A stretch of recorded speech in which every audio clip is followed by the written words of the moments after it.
Ladies and gentlemen, welcome back to Mohawk Motors. My name is Jason. You've all been super patient. Let me show you what's under the car cover here. This is my friend Glenn's Firebird. I'm super excited to have the opportunity to work on this car. He's taken such good care of this the entire time he's had it. And I'm lucky enough that he'd like me to work on it.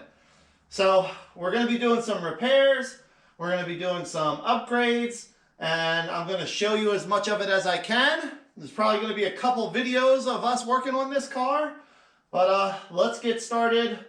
We're going to get right into the meat and potatoes of it, so to speak. So the largest part of the project, and the primary reason Glenn reached out to me, is to put this transmission in the car.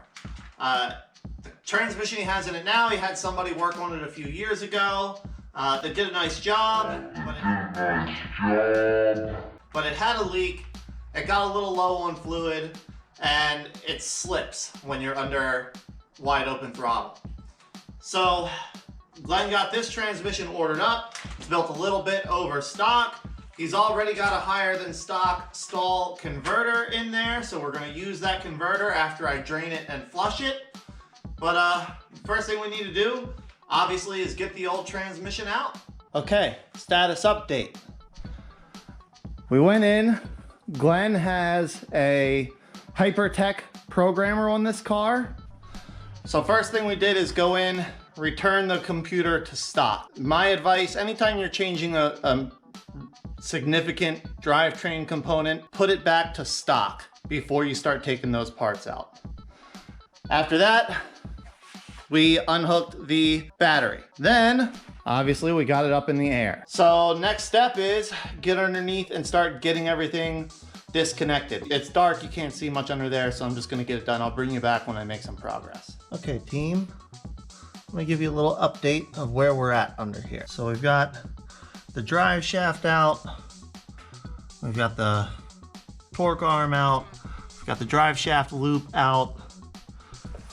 So far I don't see anything real wrong. A few things worn out, but that's to be expected. We got the shifter cable unhooked, the dust cover undone, torque converter bolts are out. So we'll need to get the transmission cooler lines undone and the transmission cross member, and then I'll be able to tip the tail of the transmission down enough to get all of the bell housing bolts out. So I haven't had any seized up bolts or anything like that.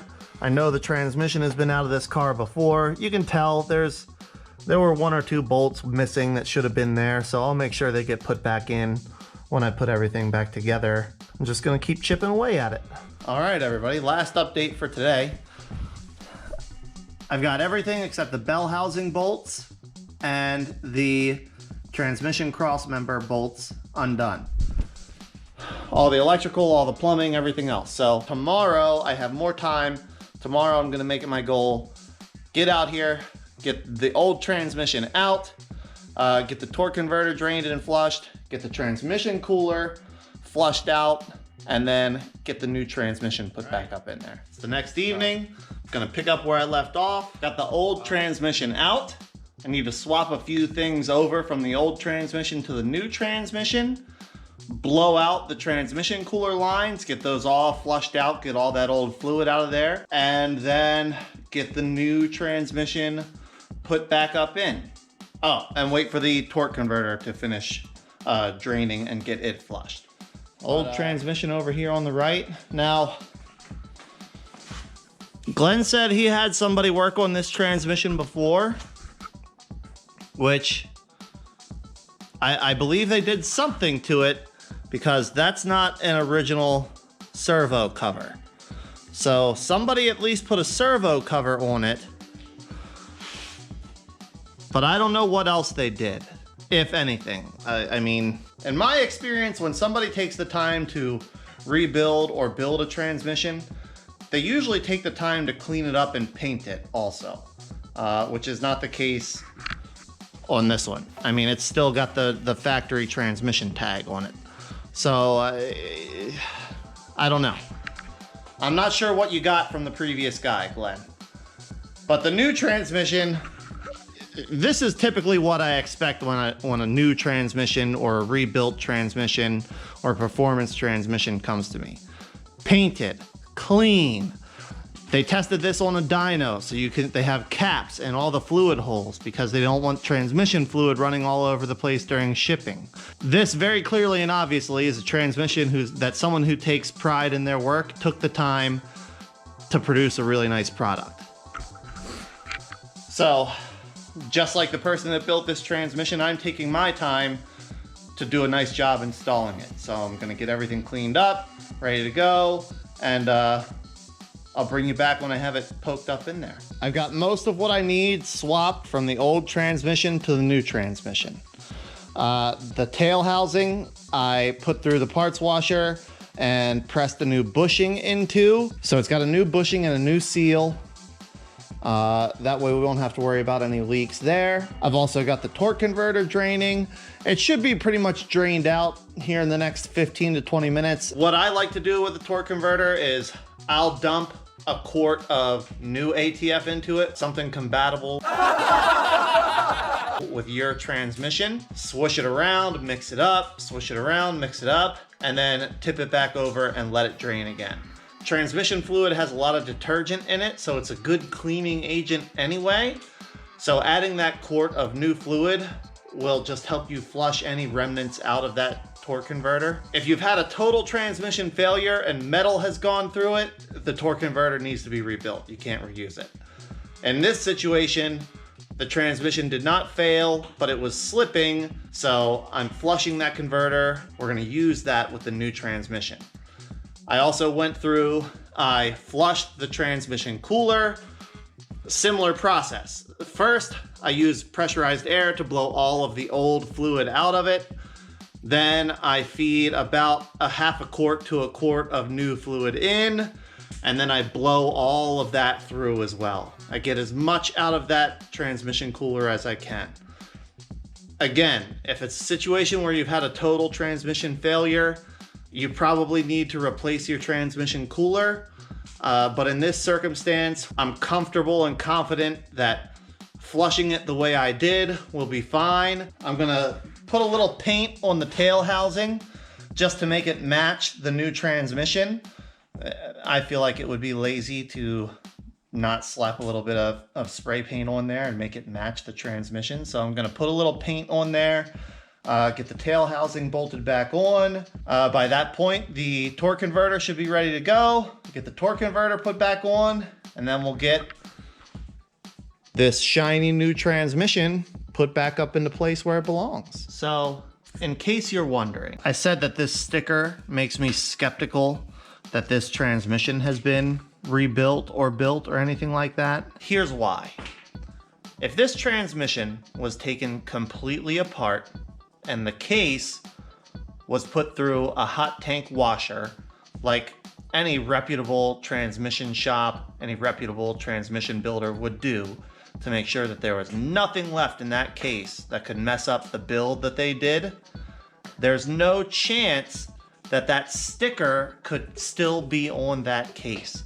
Most of those washers use, temperatures up to 200, maybe 250 degrees and powerful solvents. So for this sticker to still be on here, I mean, that really just makes me, like I said, I mean, even though it's coming apart, there's just no way this case has been through any type of professional quality cleaning. And in my opinion, if you didn't clean the transmission case like a professional, you probably didn't build the transmission like a professional. All right, so we've got everything off of the old transmission onto the new transmission. Put a little spray paint on the tail, on the output housing, just to, make it match the rest. Glenn paid a lot of money for this transmission. And I mean, he's paying me to make sure that it looks good and it's done correctly. So I want to give the guy a quality job. So tail housing is painted, matches the rest of the transmission. We've got all the fittings swapped over that we needed, the shifter arm, the cooler fittings, the speed sensor. So everything on this transmission is ready to go. All we need to do is stick it back in. The torque converter is flushed out. I put about a quart of new fluid into it. I don't fill them to the tippy top because then it just dribbles back out when you're trying to put it into the thing. But I've got it, I'd say 3/4 of the way full. And when I start the car up, the pump will fill it up the rest of the way within the first couple seconds. I almost forgot to mention this, and everybody, this is so important. If you're putting a transmission onto an engine that has dowel pins, put anti-seize on the dowel pins. When you're getting ready to bolt the torque converter to the flex plate, it's very important that you have the torque converter depth into the transmission correct. Now, this is gonna vary based on the transmission, the engine, the combination, etc. There's no given perfect match. You have to check this when you're installing it. The idea here, and in case you don't know, the torque converter drives the pump in the transmission, and it drives that by a couple of ears on a gear. There's about, I'd say 3/8 to a 1/2 inch of engagement on that gear drive. You want to have as much of that gear engaged as possible. So if you see here, I've got about a 1/4 inch of space between the torque converter, flange, and the flex plate. I want to have as much pump engagement as possible in the transmission. So I'm going to install some spacers, some little 1/8 inch spacers between the torque converter and the flex plate. That'll give me about an 1/8 inch of torque converter pull out of the transmission, which will make sure that I have as much drive gear engaged on the pump as possible, which is better for the transmission and better for the engine. So it's something you need to measure. You need to be cognizant of this. It's not just slap it all together, pull the bolts tight, and you're good to go. You need to make sure that spacing is correct. I've got my little spacer installed between the torque converter and the flex plate. When I pull all my bolts down tight, my torque converter bolts, that's going to ensure that I have correct spacing. I have as much torque converter to pump gear engagement as possible, but I've also bolted my torque converter tightly to the flex plate like it should be. Okay, still under the car, but making a heck of a lot of progress. We've got the transmission cooler lines hooked back up again. Torque converter bolted up tight. Torque converter cover bolted back in place. I just have to tell you, one of my biggest pet peeves is all these, quote, professional transmission shops, end quote, that do transmission work and they don't put the torque converter, or also known as inspection cover, also known as dust cover, they don't put that cover back on. How much effort does it take to just put that cover back on? It's better than it was when it came in. It was missing a bell housing bolt when it got here and had two not OE bell housing bolts. I don't know what they were, but the previous person had obviously cut the ends off the bolt to make them the right length.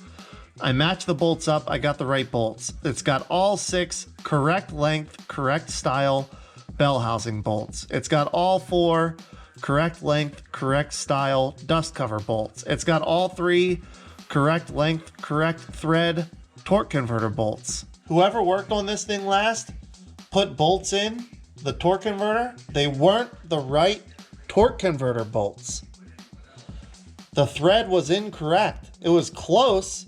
They had 3/8 16 bolts in there. The correct thread pitch was M10 by 1.5, which they will thread into each other. The 3/8 16 is loose into the M10 by 1.5 thread pitch. But if you pull on it, it will get snug before it strips. At least they didn't strip the torque converter bolts out. Moving back, we cleaned all the cross member up. It was dirty from transmission oil and dust and grime that had gathered on it because it had been leaking for a while. So we cleaned that all up. That way we'll be able to tell if there's leaks in the future. Aside from the paint, this looks like a factory installation. If you didn't know any better, you would think this was the original transmission to the car. And that's how it should be. So I've got pretty much everything in place. Transmission bolted in, tidied up, bolts tight, everything snugged down. I need to get new universal joints for the drive shaft. The seals on the universal joints were dry cracked. And once I get those universal joints, we're going to get this thing poked the rest of the way back together and move on to some of the upgrades, which are the really exciting part of this project. Okay, I'm not going to lie. This is pretty disappointing. I've got the transmission installed back in the car, but I put 4 quarts of ATF in it. But as soon as I poured fluid in, I noticed there was a small puddle forming under the car.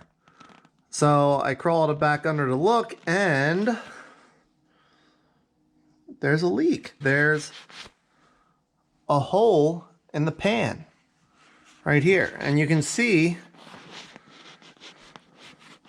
it looks like something struck the pan from inside and created this hole. It's enough that ATF is weeping through it. Glenn, I'm going to send this to you. You can send it back to the builder and see what they're willing to do for you.